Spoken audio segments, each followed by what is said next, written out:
السلام علیکم دوستو، welcome to my YouTube channel crazy for knowledge. زمانہ جاہلیت کے عرب فصاحت و بلاغت میں دنیا کی دیگر قوموں سے ممتاز تھے۔ خطابت و شاعری اور فصاحت و بلاغت ان کی رگوں میں خون بن کر دوڑتی تھی۔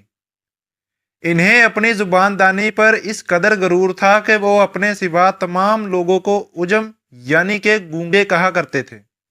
لیکن جب قرآن مجید کا نزول شروع ہوا تو کفار نے محمد صلی اللہ علیہ وآلہ وسلم کی نبوت سے انکار کر دیا اور قرآن مجید کی صداقت کے بارے میں شک کرنے لگے۔ تب اللہ تعالیٰ نے قرآن مجید میں انہیں چیلنج کیا۔ اللہ تعالیٰ فرماتا ہے، پھر انہیں چاہیے کہ اس قرآن جیسا کلام لے آئیں۔ جب وہ بھرپور کوشش کے بعد قرآن کی نظیر لانے میں قاصر رہے تو پھر اللہ تعالیٰ نے انہیں فرمایا، پھر تم اس جیسی 10 صورتیں ہی گھڑ لاؤ اور اللہ کے سوا جنہیں مدد کے لیے بلا سکتے ہو بلا لو اگر تم سچے ہو۔ لہٰذا جب کفار اس میں بھی پوری طرح ناکام ہو گئے تو اللہ تعالیٰ نے قرآن کریم میں انہیں پھر چیلنج کیا، اور اگر تم اس قرآن کے متعلق شک میں ہو جو ہم نے اپنے بندوں پر نازل کیا تو تم اس جیسی ایک صورت ہی لے آؤ اور اللہ کے سوا اپنے مددگاروں کو بھی بلا لو اگر تم سچے ہو۔ پھر اگر تم یہ کام بھی نہ کر سکو اور تم کر بھی نہیں سکو گے تو اس آگ سے بچو جس کا ایندھن آگ اور پتھر ہے اور وہ کافروں کے لیے تیار کی گئی ہے، اور اے نبی ان لوگوں کو خوشخبری دے دیجئے جو ایمان لائے اور انہوں نے اچھے اعمال کیے، یقیناً ان کے لیے باغات ہیں جن کے نیچے نہریں بہتی ہیں۔ قرآن نازل ہونے سے لے کر اب تک تقریباً 1400 سال گزر گئے، مگر کوئی شخص قرآن کریم جیسی ایک صورت بھی نہ بنا سکا جس میں کلام الہی سا حسن، بلاغت، شان، حکمانہ قوانین، صحیح معلومات، سچی پیش گوئیاں اور دیگر کامل خصوصیات ہوں۔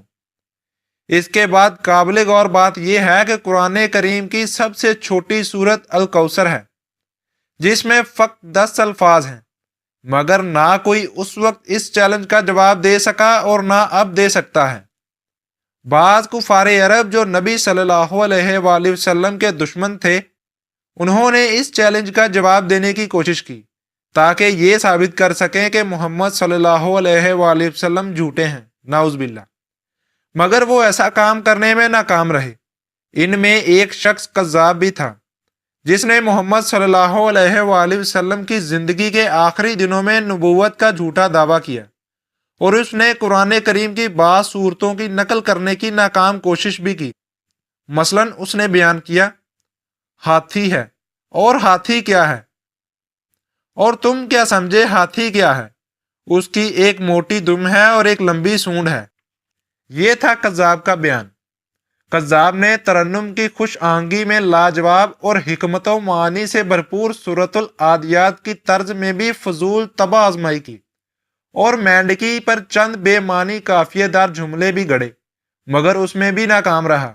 وہ سراسر جھوٹا اور احمقانہ کلام تھا جو کذاب پر شیطان نے نازل کیا تھا۔ حضرت ابوبکر صدیق کے دور خلافت میں اس جھوٹے کذاب کو اپنے جھوٹے کلام اور باطل اعمال کی وجہ سے مسلمانوں کے ہاتھوں قتل ہو کر جہنم کا رزق بنا۔ اس کے علاوہ عبداللہ بن مقفع عربی کا بڑا فصیح و بلیغ ادیب تھا۔ اس نے جب قرآن کا چیلنج پڑھا تو اس نے اس چیلنج کو قبول کرنے کا فیصلہ کیا۔ اس نے بہت کوشش کی مگر ناکام رہا، اور رستے میں چلتے ایک بچے سے یہ آیت سنی اور کہا گیا، اے زمین اپنا پانی نگل جا اور اے آسمان ٹھہر جا۔ یہ آیت سن کر وہ جھٹ سے پکار اٹھا، میں گواہی دیتا ہوں کہ یہ کلام الہی ہے اور اس جیسا کلام لانا ممکن ہی نہیں۔ تو دوستو، آپ کا کیا خیال ہے، آج کا پڑھا لکھا انسان قرآن کریم فرقان الحمید جیسا کلام لا سکتا ہے؟ کمنٹس میں مجھے ضرور بتائیے، اور ایسی ہی اچھی ویڈیوز کے لیے میرے چینل کو سبسکرائب کرنا مت بھولیے گا۔ ملتے ہیں اگلی ویڈیو میں، تب تک کے لیے مجھے اجازت دیجیے۔ اللہ حافظ۔